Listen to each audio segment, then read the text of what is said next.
আপনারা যারা রিভিউ দেন তাদের ব্যাপারে একটা অভিযোগ আছে যে আপনারা টাকা খেয়ে রিভিউ দিচ্ছেন। হ্যাঁ, আসলে কি তাই? টাকা খেয়ে কি রিভিউ দেন আপনারা? এখানে যেটা হয়, কয়েকটা স্লট আছে। ফার্স্ট অফ অল, আমাদের বেশ কিছু ডিভাইস আছে যেগুলো আমি কিনে অনেক সময় রিভিউ করি, যেগুলো ইউনিক, যেগুলো বাংলাদেশে হয়তো পাওয়াও যায় না, তো কখনো কখনো বাইরে থেকে আমার নিজের কালেক্ট করতে হয় বা নিজস্ব কন্টেন্ট হিসেবে। এরপরে আছে কিছু স্পন্সরশিপ থাকে আমাদের কাছে। যেমন ধরুন, বাইরের কিছু কোম্পানি আমাদের সাথে কাজ করে যারা প্রোডাক্টটা পাঠিয়ে দেয় সরাসরি। এই প্রোডাক্টটা ওরা ফেরত নেয় না, অনেক সময় এর জন্য কোনো রেমুনারেশনও থাকে না, দ্যাটস ওয়াই প্রোডাক্টটাই আমার হয়ে যায়। সেক্ষেত্রে ওইটা ওইভাবেই থাকলো। বাংলাদেশে যেটা হয়, অনেক কোম্পানি আমার সাথে কাজ করছে, ওদের প্রোডাক্টগুলো পাঠায় এবং এইটার জন্য একটা প্রোডাকশন কস্ট আমাদেরকে দিয়ে থাকে। এই যে এত বড় স্টুডিওটা আপনি দেখছেন, নিচে আর একটা স্টুডিও রয়েছে, এখানে যে ক্যামেরা সেট আপ আছে, আই গেস আপনি মোটামুটি একটা আইডিয়া করতে পারছেন যে সেটার ভ্যালু কেমন হতে পারে। মানে একটা বড় সড়ো প্রোডাকশন হাউসের ভ্যালুর থেকে মোটেও ডেফিনেটলি কম না, মানে এখন যে পরিমাণে আমাদের ইনভেস্ট আছে এখানে। তো পার মান্থ দেখা যায় যে 10টা ছেলে কাজ করছে এখানে, তাদের স্যালারি আছে এবং একেবারে স্ট্যান্ডার্ড লেভেলের। আমি মনে করি বাংলাদেশে টপ লেভেলের জায়গাগুলোতে যেভাবে একজন ভিডিও এডিটরের স্যালারি থাকে, ওইটাই মেনটেন করতে হয় আমাদেরকেও। খুব স্বাভাবিক, কারণ এখানে যারা কাজ করে তারাও কিন্তু ওই লেভেলের লোকজনই। মানে এমন না যে একদম অ্যামেচার কেউ এসে এখানে ভিডিও এডিট করছে, মোটেই তা না, একদম হাইলি প্রফেশনাল। সো সেক্ষেত্রে তাদেরকে ওই স্যালারিটাও দিতে হয়। তখন গিয়ে আমাদের একটা হিউজ পরিমাণে প্রোডাকশন কস্ট আসে। এই প্রোডাকশন কস্টটাই হচ্ছে গিয়ে আমাদের সাথে যারা আমাদের স্পন্সরশিপে আছে তাদের থেকে আমাদের নিতে হচ্ছে। বাট এটা রিভিউর জন্য না। কেন না আমি বললাম, কারণ বাংলাদেশে, আমি নাম বলছি না, একটা দুইটা ব্র্যান্ডের সাথে আমাদের এগুলো নিয়ে সমস্যা হয়েছে যে তাদের প্রোডাক্ট নিয়ে বলতে গেলে ভালোই বলতে হবে, খারাপ বললে তারা পছন্দ করছে না। আচ্ছা, 2023 সালেই বোধহয় আমি স্টপ করে দিয়েছি ওদের সাথে কাজ করা। এখন পর্যন্ত কাজ হচ্ছে না। শুধু আমি না, এরকম বাংলাদেশের আরও অনেক রিভিউয়ারের সাথে তাদের কাজ হয় না, কারণ তাদের প্রোডাক্টে খারাপ বলা যাবে না, এরকম তাদের একটা ইচ্ছা। বাট অন্যান্য যে ব্র্যান্ডগুলো, টু বি ভেরি অনেস্ট, এরা কখনো বলারও চিন্তা করে না যে ভাইয়া আপনি এইটার ভালো দিকগুলোই বলেন, এটার এই খারাপ দিক বলা যাবে না। আমি 2-4 দিন আগের একটা ঘটনা যদি আপনাকে বলি, এই ব্র্যান্ডের নাম আমি বলছি না, একটা প্রোডাক্টের আমি রিভিউ দিই, রিভিউটা টোটালি নেগেটিভ দিকে চলে গেছে, কারণ প্রোডাক্টটা খারাপ ছিল, দাম অনুযায়ী প্রাইস টু পারফরমেন্স ঠিক ছিল না। 3-4 দিন আগের ঘটনা। তো এবারে ওই ব্র্যান্ডের ওই প্রোডাক্টের টোটাল সেল ড্রপ করছে। গত পরশু দিন আমার কাছে কল আসছিল, যিনি আর কি আমাদের সাইটটা দেখেন, যে ভাইয়া এইটা তো খুব হয়ে গেল, আমি চাপে পড়ে গেছি আমার জব নিয়ে এরকম। পরে আমি বললাম যে ভাইয়া দেখেন, এখানে তো আমার আসলে কোনো হাত ছিল না, কারণ প্রোডাক্টটা যদি প্রাইস টু পারফরমেন্স ঠিক থাকতো আমি ডেফিনেটলি সেটাই বলতাম। এখন আমি দেখতে পাচ্ছি যে ও এই প্রাইস পয়েন্টেরই অন্য যারা আছে, ডিলগুলো আছে, তাদের সাথে কম্পিটিশনে কোনোভাবেই টিকতে পারছে না। সুতরাং আমার তো এখানে ভালো বলার আসলে কোনো সুযোগ ছিল না। তো হয়তো এই যে আমাদের কারণে ওদেরও মাঝে মাঝে ক্ষতির সম্মুখীন হতে হয়, দেন অ্যাগেইন আবার ওদের অনেক সময় ভালো হয়। যে প্রোডাক্ট, দেখুন কোনো কিছু শুধু খারাপ এক্সিস্ট করে না, শুধু ভালো এক্সিস্ট করে না, আবার ইউজার টু ইউজার কিন্তু আলাদা আলাদা হয়ে থাকে।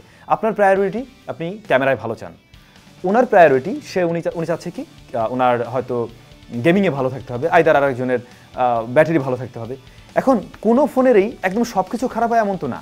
আমি যে ফোনটা নিয়ে একটু আগে বললাম যে আমি খারাপ বলেছি, ওই ফোনটার ডিসপ্লেটা ভালো, আমি ডিসপ্লের জায়গায় কিন্তু ভালোই বলছিলাম, বাট বাকি বিষয়বস্তুগুলো খারাপই ছিল যেগুলো আমি খারাপ বলছি। এরকমটা হয়। তো মানুষজন ধরে নেয় যে কখনো কখনো যদি কোনো প্রোডাক্ট ভালো হয়, সত্যি সেটা নিয়ে ভালো বলতে গেলে আমরা বোধ হয় টাকা খেয়ে। এখন প্রোডাকশন কস্ট তো আমি নিচ্ছি, এটা তো আমি আজকে নতুন বলছি না, এই ব্যাপারটা আমি বলে আসছি আরও 4 বছর আগে থেকে, যে বাংলাদেশে যদি কেউ বলে যে অমুকে টাকা ছাড়া রিভিউ করছে, টাকা নিচ্ছে না, একদম মিথ্যা কথা। এবং সেটা সব ক্ষেত্রেই, সেটা তো সম্ভব না। গ্যাজেট তা নয়, ফুড রিভিউ যেটা হয় সেক্ষেত্রে এটা কিন্তু আরো বেশি হয়। ফুড রিভিউর ব্যাপারটা হতে পারে, ওটা ব্যাপারটা আমি জানি না, আমি এটা নিয়ে কাজ করি না। কিন্তু এই যে টেক রিভিউ, আমার এখানের মান্থলি কস্টিংই আছে 5.5 থেকে 6 লাখ টাকার কাছাকাছি, তাহলে আমি কিভাবে চলবো? আমার গুগল অ্যাডসেন্স আমাকে দিচ্ছে কয় টাকা? এই যে বলছিলেন না যে অনেকে দু একটা কোম্পানি বলেছে যে নেগেটিভ বলাই যাবে না, শুধু পজিটিভ বলতে হবে, কখনো কি থ্রেট খেয়েছেন, হুমকি এসেছে বা কোনো বিব্রতকর ঘটনা? হ্যাঁ, একটু হয়েছিল এরকম কিছুটা, বাট ওটা নিয়ে খুব একটা আসলে মানে ওরা ঝামেলা করলেও খুব ভালো করেই বুঝতে পারছে যে আমরাও ঝামেলা করার মতো ক্যাপাবিলিটি রাখি এখন। একটু অনলাইন প্রমোশনগুলোর কথা বলতে চাই, যে ব্যাপক আকারে কন্টেন্ট ক্রিয়েটাররা হচ্ছে অনলাইন প্রমোশনে যুক্ত হয়ে যাচ্ছে। হ্যাঁ, জুয়ার প্রমোশনের ব্যাপারগুলোতে আসলে এই যে সাইটগুলোর যারা জুয়ার প্রমোশন করছে, এই ব্যাপারগুলো যারা যোগাযোগ করে আপনাদের সঙ্গে, যোগাযোগটা কিভাবে হয় বা তারা পেমেন্টটা আপনাদের কিভাবে দিচ্ছে? খুব সুন্দর কোশ্চেন করছেন। এই ব্যাপারগুলো অনেকে জানে না, অনেকের ধারণা যে এই কোম্পানি তো বাইরের, তাহলে কি করে এটা হচ্ছে। আপনি বিশ্বাস করেন, এর জন্য বাংলাদেশের ছোট ছোট কিছু এজেন্সি বা কিছু মানুষের সাথে ওরা যোগাযোগ করে, তাদের মাধ্যমে একটা ছোট একটা এজেন্সির মতো ক্রিয়েট করা ট্রাই করে, যাতে ও খুব সহজে আমাকে রিচ আউট করতে পারে। এবং ওরা যখন কথা বলে যে ভাইয়া আমি অমুক জায়গা থেকে বলছি, আমাদের তো অফিস আছে অমুক অমুক অমুক, বাট সেটা খুব একটা ভ্যালিড জায়গা বা আপনি গিয়ে পাবেন এরকমও না। এমনভাবে বলবে যে আপনার মনে হবে আপনার ওখানে যাওয়ার প্রয়োজনও নেই, মনে হবে যেন ওকে ফাইন, বাংলাদেশে বড় অফিস টফিস আছে, এরকম ওরা করছে। তো বাংলাদেশিদেরকে ধরেই কাজগুলো করার ট্রাই করে মূলত। আচ্ছা, তার মানে হচ্ছে যে বেটিং সাইটগুলো দেশের বাইরে হলো, বাংলাদেশে এদের লোক আছে, অবশ্যই হচ্ছে এই কাজ আমার সাথে এখন পর্যন্ত অনেকবার যোগাযোগ করেছে এবং প্রত্যেকবারেই বাংলাদেশি মানুষদের মাধ্যমে যোগাযোগ করেছে। তো আমার কাছে লাস্ট ইয়ারে হচ্ছে এরকম একটা অফার্স আসে, আমাকে 7 লাখ টাকা পর্যন্ত ওটার জন্য অফার করা হয়। হ্যাঁ হ্যাঁ হ্যাঁ হ্যাঁ। তো আমি বললাম ভাই আপনি যতই ঘোরেন এটা নিয়ে তো আমি কাজ করবোই না, মানে এটা নিয়ে আমি করবো না, মানে করবোই না। এটা তো টাকার ব্যাপার না এখানে। সেক্ষেত্রে আসলে আপনাকে তো 7 লাখ দিয়েছে, অন্যান্য যারা কন্টেন্ট ক্রিয়েটাররা করছে তাদেরকে কেমন পেমেন্ট দেয়, কোনো আইডিয়া আছে আপনার? আমার এটাতে আসলে আইডিয়া নেই, হয়তো কিছুটা কম বেশি হতে পারে। ওরা খুব ভালো করে জানে এটা অন্যান্য কন্টেন্ট ক্রিয়েটরের তুলনায় টিকে এসে যদি আমার মতো একটা চ্যানেল থেকে বলা হয় এটা আরও বেশি পুশ করার মতো হবে, তো সেক্ষেত্রে টাকার একটু এদিক সেদিক হলেও হতে পারে ভাইয়া। আপনার কন্টেন্টের ভিজুয়াল অনেক সুন্দর, এডিটিং অনেক সুন্দর, আপনার টিমে কারা আছে, কতজন আছে বা কতজন মিলে এই কাজগুলো আপনারা করছেন? আমাদের টিমে এই মুহূর্তে সিনেমাটোগ্রাফার আছে 2 জন, মূলত মেইন সিনেমাটোগ্রাফার, ওরা কাজ করছে। এডিটর এই মুহূর্তে আছে 2 জন, কিন্তু ওই যে সিনেমাটোগ্রাফার বললাম ওর মধ্যে একজন আবার এডিটিংও পারে।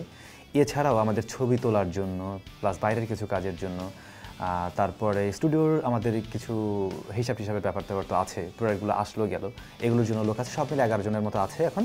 আর বাইরে থেকেও কাজ করছে একজন, যিনি আমার ম্যানেজার হিসেবে কাজ করছে। দেশের বাইরে? না, বাইরে বলতে আমি মানে স্টুডিওতে থাকতে হয় না, অফিসের বাইরে থেকে কাজ করতে হয়, ম্যানেজার হিসেবে আছে আর কি। আচ্ছা, এই হচ্ছে ব্যাপারটা। আর আমরা কিন্তু যেখানে বসে আছি এটা কিন্তু স্যামজন স্টুডিও, এখানে কোনো ক্যাফেটেরিয়া না, ক্যাফেটেরিয়া না, আরো অনেকগুলো রুম আছে, আমি একটু আড্ডা ছলে কথা মাঝে মাঝে দেখিয়ে দিচ্ছি। আমাদের প্রয়োজন হয়েছিল একটু বড় স্টুডিও, যে কারণে আমরা নিচে আরেকটা স্টুডিও নেই। আমাদের ওই যে প্ল্যান আছে পরবর্তীতে হয়তো পডকাস্ট করব, বা আমরা নতুন আরেকটা কাজ করছি কিছু অন্যান্য। এখন তো ভিডিওর যুগ, সব ব্র্যান্ডই চাই কিন্তু ভিডিও নিয়ে কাজ করতে, কিন্তু সবার জন্য একটা স্টুডিও তৈরি করাটা কিন্তু আসলে খুব একটা যুক্তিসঙ্গতও না। আপনার মেইন কাজ কাপড় বিক্রি করা, আপনি টি শার্ট বিক্রি করছেন, এখন যদি আপনার এইটার ভিডিওর জন্য আবার একটা স্টুডিও মেক করতে হয় তাহলে তো আপনার প্রায় 7-8 লাখ টাকা ওখানে খরচ করতে হচ্ছে। বাট আমাদের এখানে এখন একদম সিনে লেভেলের ক্যামেরা সব কিছু আমরা ব্যবহার করছি, প্রোডাকশন লেভেলেরই।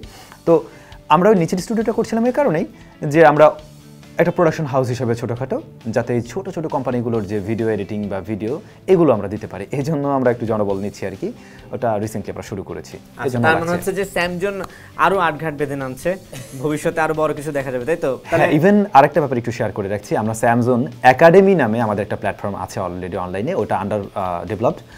এখানে আমরা স্কিল বেসড এডিটিং প্ল্যাটফর্ম হিসেবে ওটাকে ব্যবহার করতে চাই, যেখানে আমরা হয়তো বিভিন্ন ট্রেনিংয়ের ব্যবস্থা রাখবো, এবং আমাদের প্ল্যান আছে বাংলাদেশে যারা আসলে এই ধরনের স্কিলড হতে চাচ্ছে কিন্তু হয়তো বা ওর হাতে সেই পরিমাণ টাকা নেই, অথবা অর্থনৈতিক মানে সুযোগের অভাবে আছে সেরকম কিছু পার্সনদেরকে একদম টোটালি ফ্রিতেই আমরা ওখানে কিছু কোর্স দিতে চাই। সেটা ভিডিও এডিটিং হতে পারে বা আরও এরকম এডিটেক রিলেটেড যে কোনো কিছুই হতে পারে, এই ইচ্ছা আছে আর কি। সোহাগ ভাই তো রিসেন্টলি বিয়ে করে পোস্ট করেছে, আমি দেখলাম যে আপনিও পোস্ট করেছেন, কিন্তু সেটা এআই ওয়াইফ ছিল, রিয়েল ওয়াইফ না। তো ওই এআই এরটাকে আসলে আসল ছবিটা কখন আসবে? দেখা যাক, খুব বেশি টাইম নিব না হয়তো, নেক্সট ইয়ারের মধ্যে I hope. Next year maybe এই বছরে এখনো 6-7। আচ্ছা জানি এই বছরে হলো আপনি দাওয়াত পাবেন, সমস্যা নেই। আমি তো অবশ্যই ইনশাআল্লাহ বাসার কাছে ডেফিনেটলি আপনার দাওয়াত বাসার দূরে হলো আপনি দাওয়াত পেতেন এমনিতেও। আপনাকে যদি আমি প্রশ্ন করি যে অন্যান্য টেক টিউবার থেকে বাংলাদেশে ওদের থেকে আসলে নিজেকে আলাদা করে রাখার চেষ্টা করেন, কিভাবে সেটা সম্ভব বা কি ধরনের কনসেপ্ট? আলাদা কিনা আমি জানবো না, বাট মানে জানি না এটা, কিন্তু হ্যাঁ ডেফিনেটলি আমি কন্টেন্টের মধ্যে একটু আলাদা করার তো ট্রাই করি। আমার কন্টেন্টে একটা এনার্জি রাখার আমি ট্রাই করি সবসময়, যেটা হয়তো খেয়াল করছেন, এবং এটা আমার যারা অডিয়েন্স এরা আবার এটা লাইক করে, এটা একটা জায়গা। আর এর বাইরে সেটা হলো আমার পার্সোনালও একটা পেজ আছে, হয়তো আপনি খেয়াল করছেন, স্যাম, যেটাই বড় মূলত। তো ওইটাতে আমি কিছুটা লাইফস্টাইল রিলেটেড ব্যাপার স্যাপার রাখার ট্রাই করি, এই ব্যাপারেও আমার একটু ইন্টারেস্ট ছিল আগে থেকে, আছে এখনো, যে কারণেই হয়তো আপনি বলছেন যে একটু ডিফারেন্ট রাখার ট্রাই করেন বা কিছু, মেবি। তো যদি আপনি ইউটিউবার না হতেন বা কন্টেন্ট ক্রিয়েটর না হতেন তাহলে লাইফে কি হতেন আপনি? তাহলে একদম শুরুতে বলছিলাম ইঞ্জিনিয়ার, ওরকম একটা কিছু তো প্ল্যান ছিলই, বাট একই সাথে আমার এই প্ল্যানটাও ছিল ইঞ্জিনিয়ার হই আর যাই হই, দেখুন ওটার পাশাপাশি আরও কিছু করা যায়।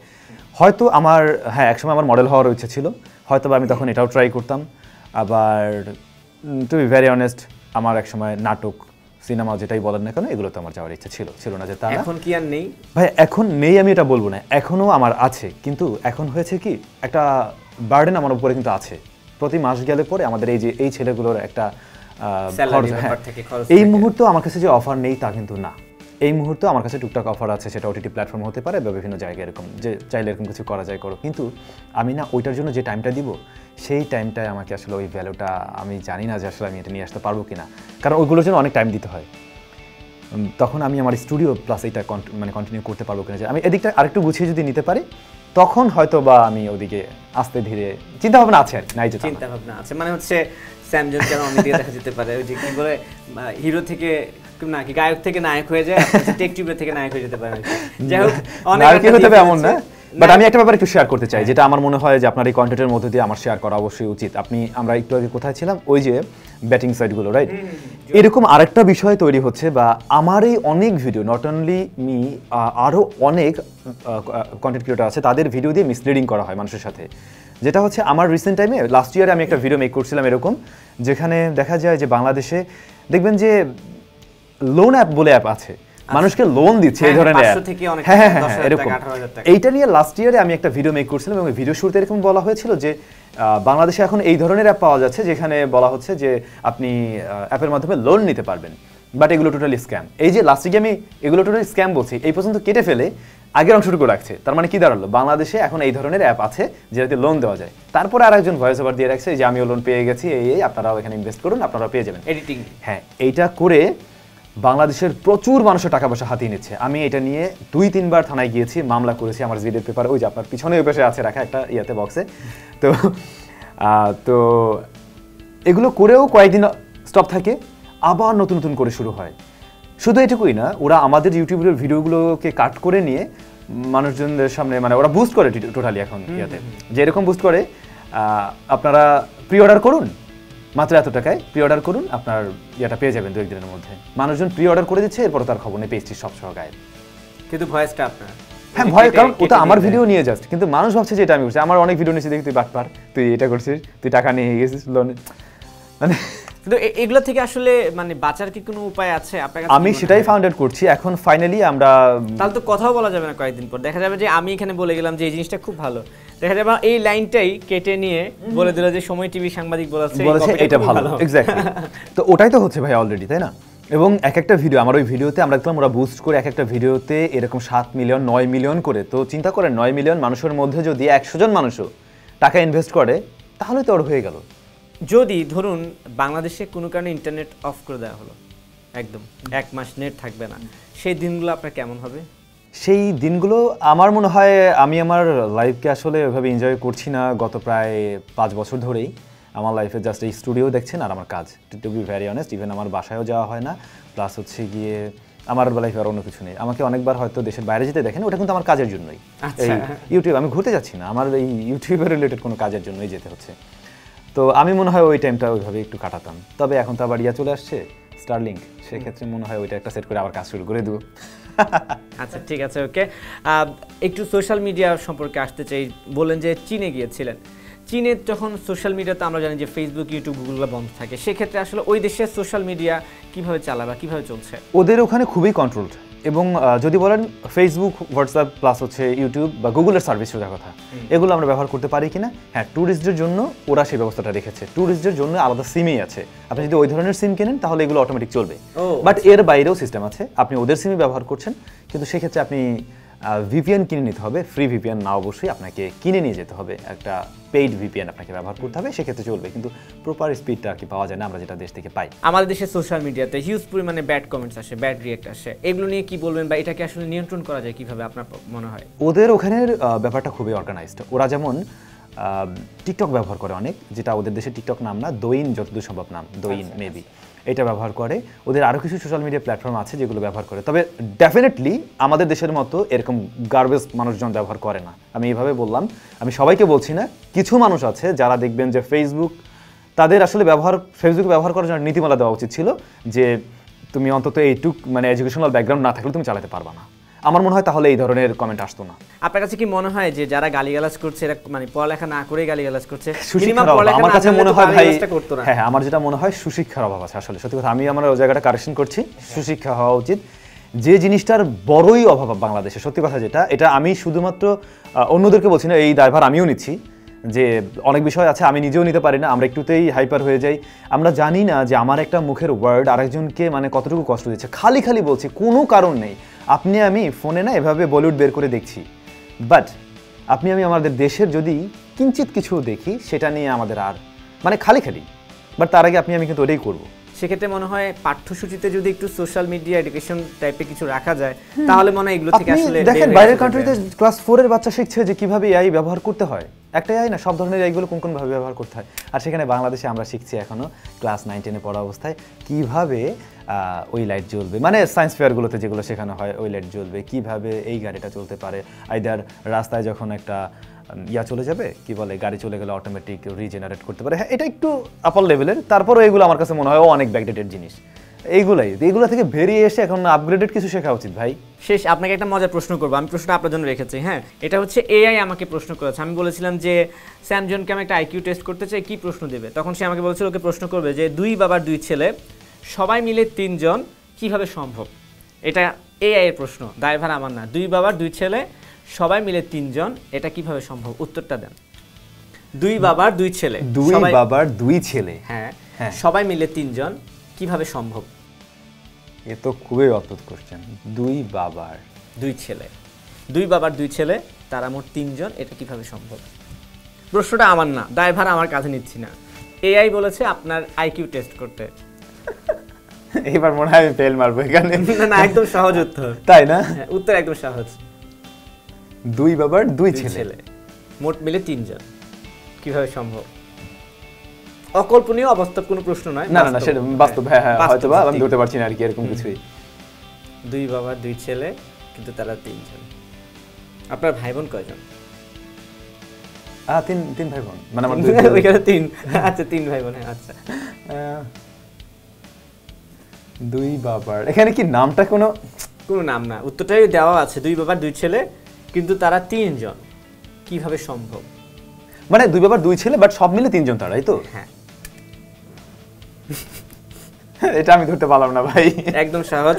আপনি আপনার বাবা, আপনার বাবার দাদা, বাবা অর্থাৎ আপনার দাদা, তাহলে 2টা বাবা। হ্যাঁ, দাদার ছেলে বাবা, বাবার ছেলে আপনি, তাহলে হলো কত? হ্যাঁ, ঠিক আছে, ঠিক আছে। প্রশ্নটা দায়ভার, উত্তর সবই আমার হাতে ছিল না, থাকলো না। না, থ্যাঙ্কস, সুন্দর জিনিস। ঠিক আছে, ওকে, অনেক আড্ডা দিয়েছি, অনেক কথা বলছি। আপনার যারা আলোচক আছে, যারা আপনার সমালোচনা করে, তাদের উদ্দেশ্যে কিছু বলা থাকলে বলে ফেলতে পারেন। ডেফিনেটলি সমালোচনা থাকা উচিত। শুধু সমালোচনাই না, সেটা গঠনমূলক সমালোচনা হওয়া উচিত, যাতে করে আমাদের ভুলগুলো আমরা সেখানে বুঝতে পারি এবং পরবর্তীতে আমাদের কন্টেন্ট মেকিং বলুন, আমার লাইফস্টাইল বলুন, আমার পরবর্তী যাত্রা যাতে আরও সুন্দর হয়, এমনকি তাদের জন্য যাতে আরও ভালো কিছু আমরা করতে পারি। সো আমার মনে হয় সমালোচনা হওয়া উচিত এবং সেটা গঠনমূলক সমালোচনা হওয়া উচিত। আর একই সাথে টেক ভিডিও শুধুমাত্র স্যামজন না, বাংলাদেশে অনেক ভালো ভালো টেক কন্টেন্ট ক্রিয়েটর এখন আছে, সবার ভিডিওই ডেফিনেটলি দেখা উচিত একসাথে, এবং আই গেস সময় টিভির ভিডিও দেখা উচিত। আচ্ছা, হঠাৎ এখন মাথায় প্রশ্ন, যে এমনটা কখনো কি হয়েছে যে কোনো একটা ডিভাইস আপনি পজিটিভ রিভিউ দিয়েছেন আর সোহাগ ভাই নেগেটিভ দিয়েছে, বা অন্য কেউ দিয়েছে, সংঘর্ষ হয়ে গেল, এমনটা হয়েছে কখনো? এরকমটা আসলে ওইভাবে হয়নি। যেটা হতে পারে অনেক সময় কিছু ইউনিটের ক্ষেত্রে, আমি আপনাকে ভিডিওর শুরুতে কিছু ব্যাপার বলছিলাম যে কখনো কখনো আমাদের কাছে ইন্ডাস্ট্রিয়াল ইউনিট আসে, যে ইউনিটটা বেসিক্যালি আসলে মার্কেটে আসার না, যেটা এখনও আন্ডার ডেভেলপড। এই ধরনের ইউনিটে না এক একজনেরটাই এক এক রকমের ত্রুটি কিছুটা দেখা যায়। সেটা ম্যাক্সিমাম ক্ষেত্রে হয় সফটওয়্যারগত সমস্যা।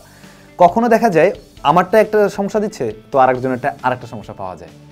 এই ক্ষেত্রে আমরা অনেক সময় পেয়েছি যে ধরুন আমি কিনা বললাম যে আমারটাতে আমি আমার ইউনিটটাতে আমি এই ইস্যুটা পেয়েছি, তবে এইটা যে ধরনের ইস্যু এটা অন্য কেউ নাও পেতে পারে, এটা আমরা ক্লিয়ারও করে দিই। মানে এইভাবেই বলি না যে এই সমস্যা সবগুলো থাকবে, কারণ ওই ধরনের ইস্যুগুলো না ভাই আসলে সবগুলোতে থাকার কথাও না। অনেকে ভাবে, আমারও ধরুন আপনি অসংখ্য মোবাইল রিভিউ করছেন আর মোবাইল কালেক্ট করছেন, আপনার কাছে অনেক মোবাইল? হ্যাঁ, আমার এখানে অনেক ফোন আছে, ইটস ট্রু, সবগুলো রিভিউ ইউনিট, বাট সবগুলো আবার বাসায়, মানে তাদের কাছে চলে যাবে, আবার তাদের কাছে চলে যাবে, আপনার কাছে থাকে না, নালে আমি একটা নিয়ে নিতাম এখন। ঠিক আছে, থাকলে আমি দিয়েও দিতাম। ঠিক আছে, আপনাকে অসংখ্য ধন্যবাদ। আর দর্শক, এতক্ষণ আড্ডা দিচ্ছিলাম, স্যামজনের সঙ্গে কথা বলছিলাম, মজা করছিলাম, আলোচনা সমালোচনা অনেক কিছুই হয়েছে। তো যে যেখানে থাকবেন ভালো থাকবেন এবং সময় টেলিভিশনের সঙ্গে থাকবেন।